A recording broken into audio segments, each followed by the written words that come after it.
Decent fish here. Yeah, chunky. Yeah, good fish. Oh, come here, sweetheart. Whew. Hey, welcome to Delaware Outdoors. It's fall fishing, Dredge Harbor with Steve Horvath. Stay tuned. It's going to be a good one. All right, he's fat, cold though. Whew.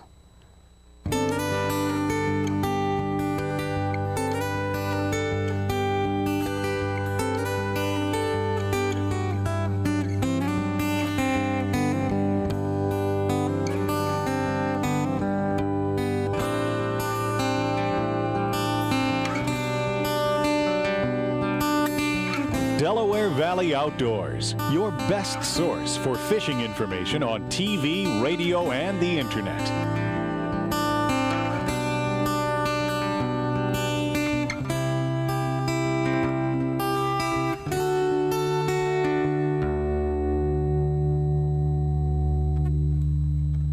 Here's another one, Bob.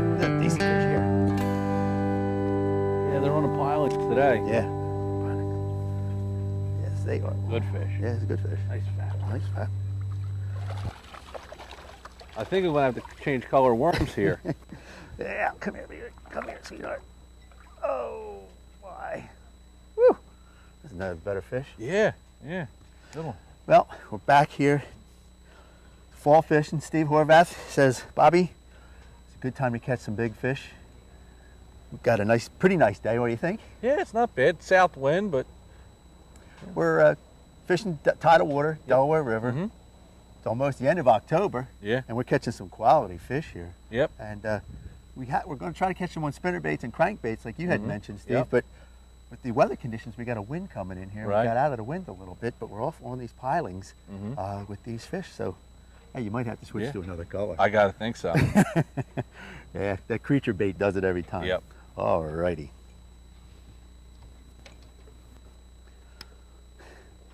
Steve, you know, the tides really dictate a lot of stuff what we do here. We have a pretty good low tide right now, and we're waiting for the tide actually to turn. But the fish get pulled from off the banks to these pilings and stuff, right? Absolutely. The other, there we go. There's another one. I told you, you fly fishing? What are we doing here? I wasn't paying attention to what I was doing. You talk about what I was doing, would you? Well, what we were supposed to be doing is the tide's down, and a lot of times when the water gets cool this time of year, the fish, they pull out and suspend on vertical structure. We have the pilings that we're fishing. A bass, when the water gets warmer or cooler, can just move up or down in the water column and stay right next to the piling the whole time. A lot of times they pull out off the banks this time of year. You know, the water's down around 52, 53 degrees, and they're a little more lethargic. Right. And the fish will hang on the pilings. The fish got hooked good. Yeah, and again, we're saying they're on the outside of the pilings. On the outside edge. You think they would be closer in, but their fish have... Tide's all the way out, so the fish have backed out to the outside edges. A lot of times the fish will get maybe on a floating docks. When the water's up a little bit, they'll move closer to the bank.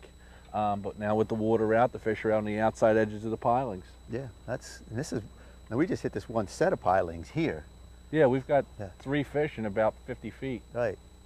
And there's no reason why we can't repeat that, you know, the rest just of the going day. around. Again, you got to remember they were on the outside. I guess that's what tells us too, because we just were talking. Yep. And I said the fish weren't on the back of the pilings; they were out. So now you know how to cast. And the fish we're catching, we've got pilings here for about 150 feet going toward the bank, and we didn't catch any fish on the shallower pilings, but the pilings out away from the bank are the ones that we're catching a fish on. Right. So we've got a pattern going. We've got fish on the outsides of the outside pilings. And now we'll just go and duplicate that throughout the rest of the day and catch fish. All right, let's get some more. You know, this time of year, Steve, we have, I had a bite in there, changing conditions, obviously. And we talked a little bit before about the spinnerbait bite or a crankbait bite. And what happens if it doesn't come on? Well, that's what happened to us today. What happens is as the water cools down, the fish get more active from in the summer. You know, sometimes the water's real hot and you have to use slow stuff and really aggravate the fish into biting. And then water starts cooling off a little bit, the fish start feeding, And then you'll get to a point where the water starts to cool off and the fish's metabolism starts to slow down, and then you have to slow down again for the fish.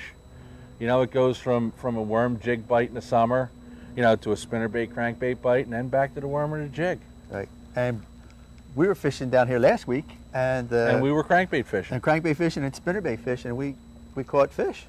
And now you can't buy a fish right today on a crankbait or a spinnerbait. At least we haven't been able to. Now the other thing too, Steve, is that we have to work the tides. And we just mentioned we were fishing, had almost a dead low tide, and now the tide's starting to come back up, and what's happening? The fish are starting to get aggressive. Right, the fish are going to get aggressive with the change of the tide. Generally, you know, your first hour in, first hour out are good times to be fishing. The other thing, though, is these fish are going to relocate a little bit. Mm-hmm. You know, they may pull a little closer to the bank. They might be in the same water depth that they were, but they're just going to be repositioned a little bit. So we have to take that into account while we fish. And you mentioned instead of actually going in and out, they're actually going up and down. Off a vertical piece of structure, which are the pilings here, right, or the bulkheads or whatever. Yeah. And what a lot of people don't take into account is as these fish move up and down, we may have to change our sinker weights, mm-hmm, you know, to get a slower or faster fall. Mm-hmm. You know, some days, you know, the fish want a real slow fall. Some days, if you give them a faster fall, they bite it out of reaction, right, as it passes by. Well, we have a little bit of wind here. Actually, we have a lot of wind. But I went to a little lighter sinker because, right, we're in between the boat docks and stuff like that. And I wanted to use that, and that seemed to just, maybe that slower fall could have been the ticket for those fish to get on. And I'm fishing a little bit heavier line than you're fishing, and I'm using a heavier sinker, but I'm falling slower because of the heavier line. So, you know, they're all variables that you need to take into account. I mean, some days you just go out and throw your lure in the water and fish bite, yeah, and all's wonderful in the world. Well, that's when the days like that. And the other part is, we have a lot of competition. There's 3 tournaments going on today. There's some tournaments going on here, so we got a lot of people. There is a boat in every spot.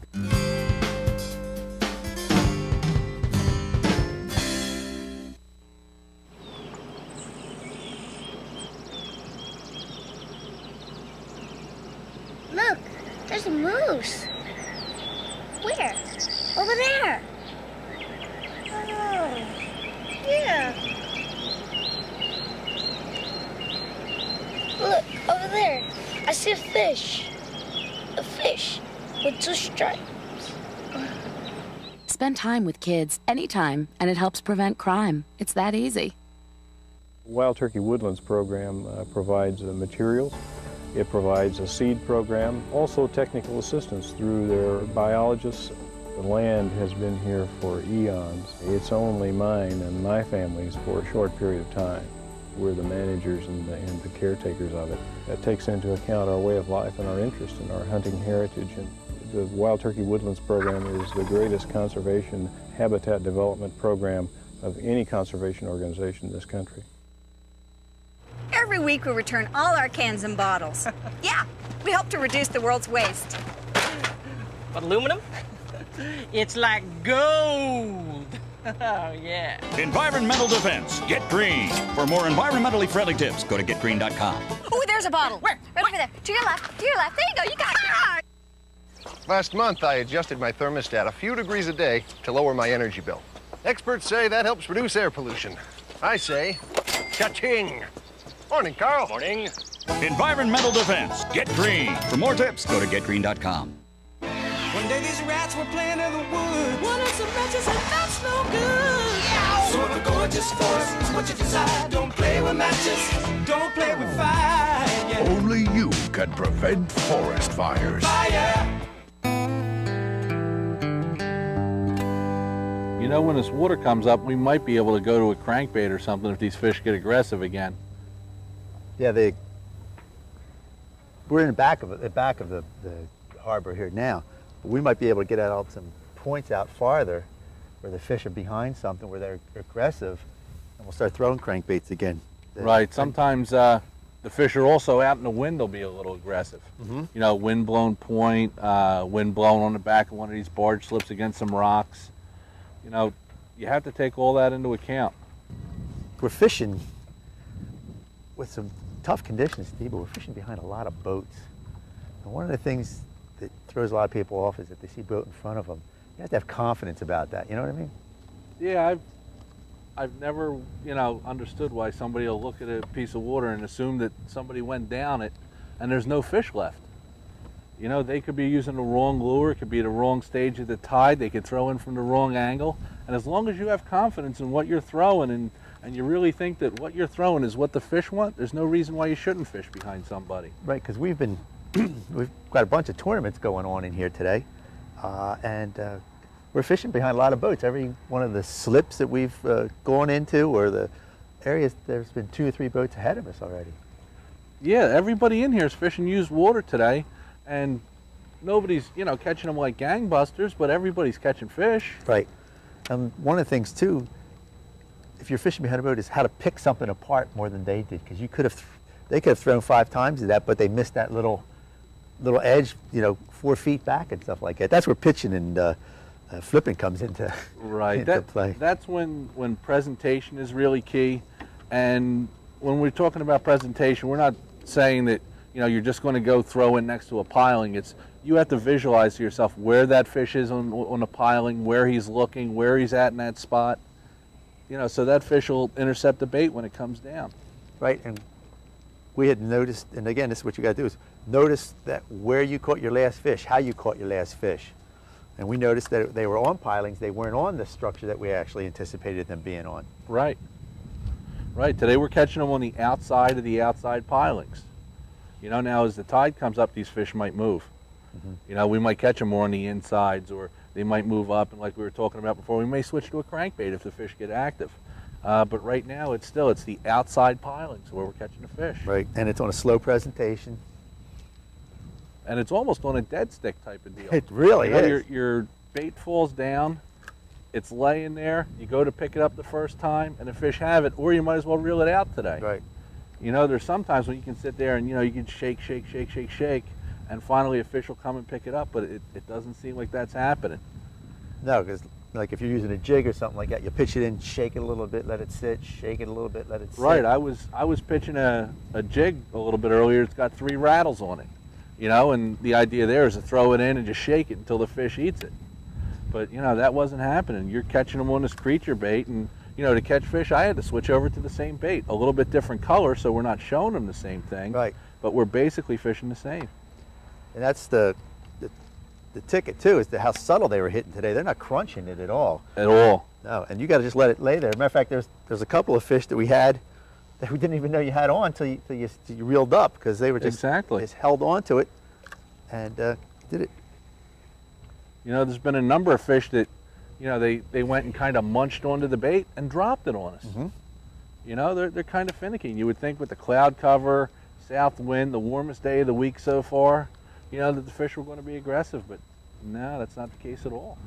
Yeah, let's just talk a little bit about the weather conditions, Steve, and how you read them and then adjust your fishing. Well, the thing that has the most effect on fish is weather. And when I say weather, it's not what the weather is today, but it's been the weather for the last 3 or 4 days. If the weather's been stable, and even if it's been blowing and cold, the fish will probably still bite. They might not be aggressive, but they'll eat. But if, the weather's been nice and stable for 3 days and then you get a cold front comes through. That's the dreaded. Yeah, as if a tournament happened. Right, exactly. Then things change. But as long as you have stable conditions, fish will be aggressive to some point. And today, I mean, one of the dreaded thing that we want is that front to come through and have those bluebird skies. One of the most tough, nice day, but tough for fishing. And that's the kind of day where you would think we'd catch fish doing what we're doing. Exactly. Throwing small tubes, small creature baits, little worm, that kind of stuff, super sinkers. But yet today, the day that you would think you'd have a spinnerbait bite, because we got a little bit of wind on the water. Yeah, we've got some ripple. We've got good watercolor. Temperature's not bad. We're out here fishing in shirt sleeves. It's almost November. Yeah. But that's not happening. And that's an important thing for a lot of people to realize is you have to catch the fish doing what they want to do, not what you want to do. Right. And that's a lot of times guys don't change that up. They'll just keep fishing that same type of thing where I mean, hey, you like fishing a spinnerbait, you love fishing a buzzbait. They're great things to do in the fall, but you know, that's not happening today. No, they're not giving us that bite, that's for sure. And we could fish all day without a bite instead of, you know, every half hour, 15, 20 minutes, you know, we're catching a fish.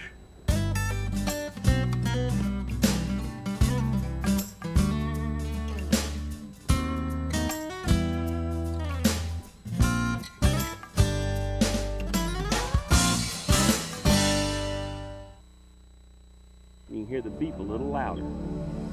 The Jakes program has helped me so much in the outdoors. For a long time, I didn't even know what conservation even was. I want to do my part for wildlife. I love being a Jake. Whether you hunt or not, the Jakes program has something for everyone. I know I'm doing my part for wildlife. I really believe children hold the key to the future of wildlife. And NWTF believes it too.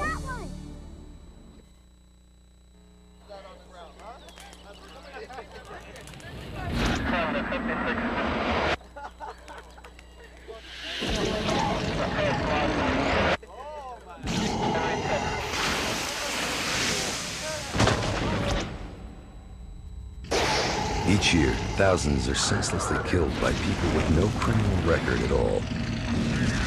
People like you.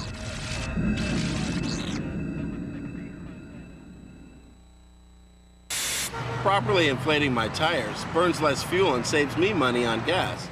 Yeah, I'm saving Mother Nature from pollution, but more importantly, she saved me $11. Ow! Environmental defense. Get green.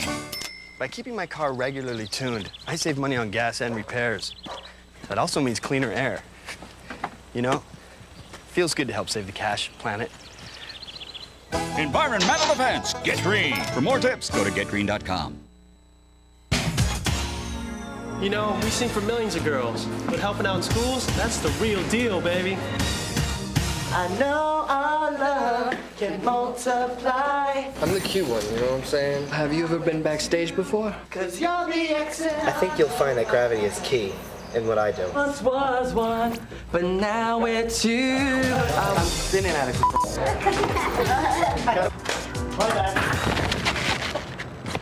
Oh.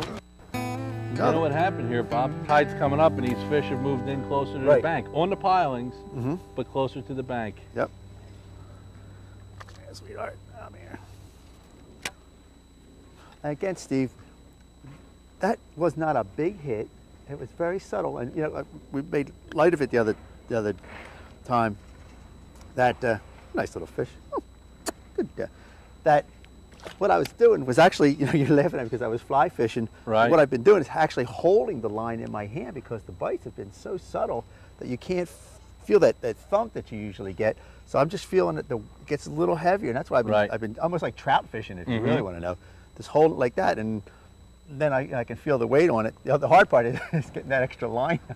Right. The most important part with this fishing is being able to detect the strike.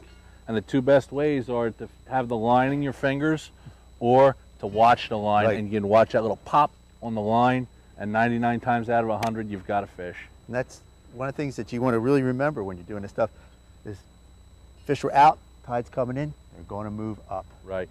And that's what happened. There's one. Right where we caught the last one. I love when a plan comes together.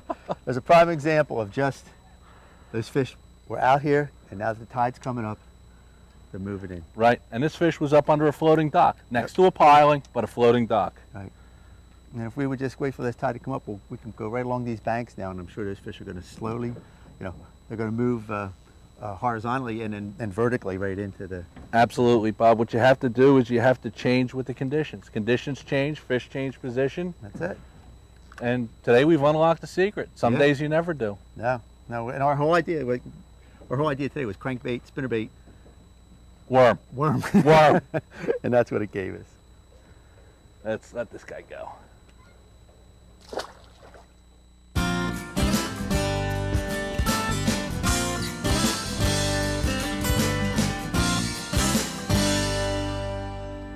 Well, Steve, we're at the tackle box section here.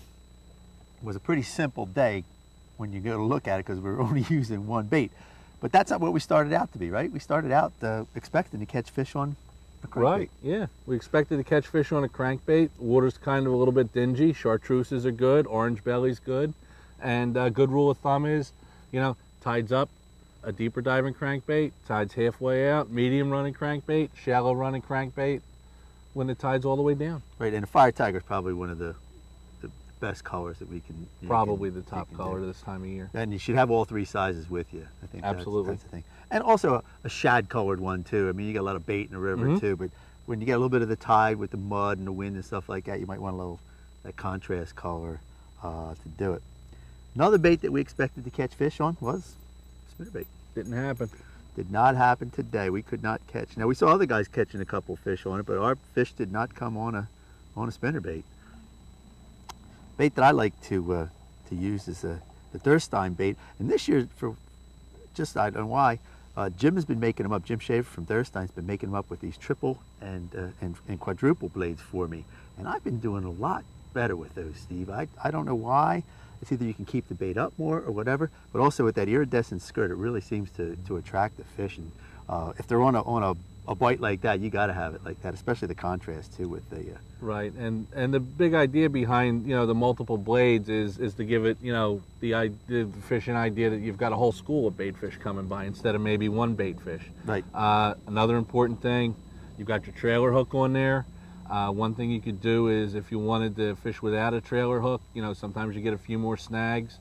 You can trim the skirt up closer to the hook, but especially if there's any money on the line, there's a trailer hook on. No, because you'll have fish that'll come up and just swipe at that bait, miss the total bait, but that trailer hook really gets them in the end, and so you really want that.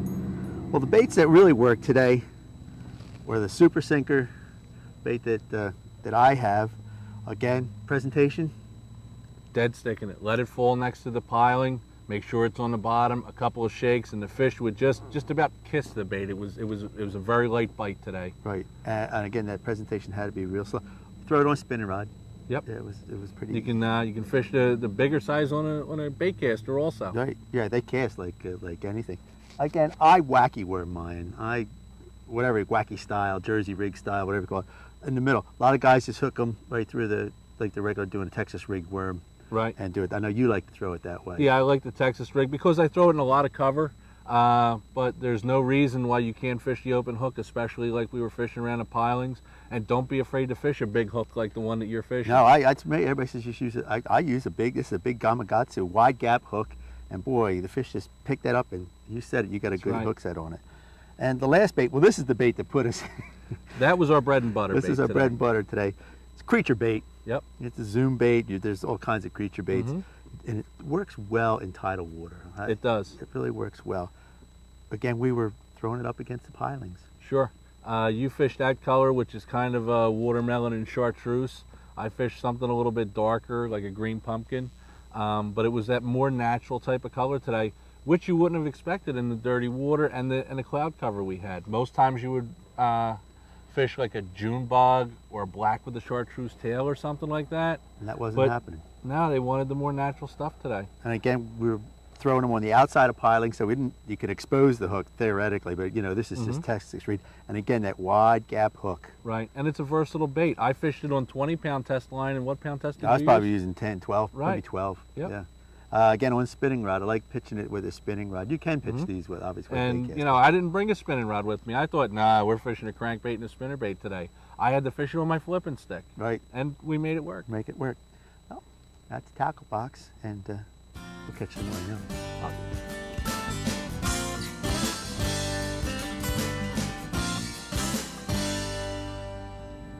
now. We fished around probably a couple of hundred of these pilings today. And it definitely seems like the pattern is, offshore pilings, but where there's no other boats parked. Right, that's the... and that's, it's almost like you can call your shots today. Yeah, if you go into, a setting like this when you don't see any boats, then you can be sure you're going to catch a fish in here. Yeah. But when you get a lot of boats stacked up, doesn't seem to be anything in there. Yeah, it makes it difficult at best. Yeah. But, you reel up, toss out to a piling, let it sink, and if you throw to enough of them, you get a bite. Something's going to happen. You know? Hey, wait a minute, here we go. There you go. Oop, there he is, Bob. All right, good. Not a real big one, but he'll do. All right. Off of those pilings again, right, Right Stevie? off of the pilings. You know, he's not huge, but he'll do. He'll do. He'll do. Hey, Steve, I want to thank you for coming out here on a wonderful day in the neighborhood, right? Yeah, it's been interesting today. We've been catching fish off the pilings. I'm Bob Murray. This is Delaware Valley Outdoors. Don't forget to go to our website, DelawareValleyOutdoors.com, for windcasts, tides, all kinds of fishing reports. Don't you forget, we got the hunting side too. Hey, I'm Bob Murray. I'll see you on the water. All right, Steve, we'll catch you. Toss this guy back.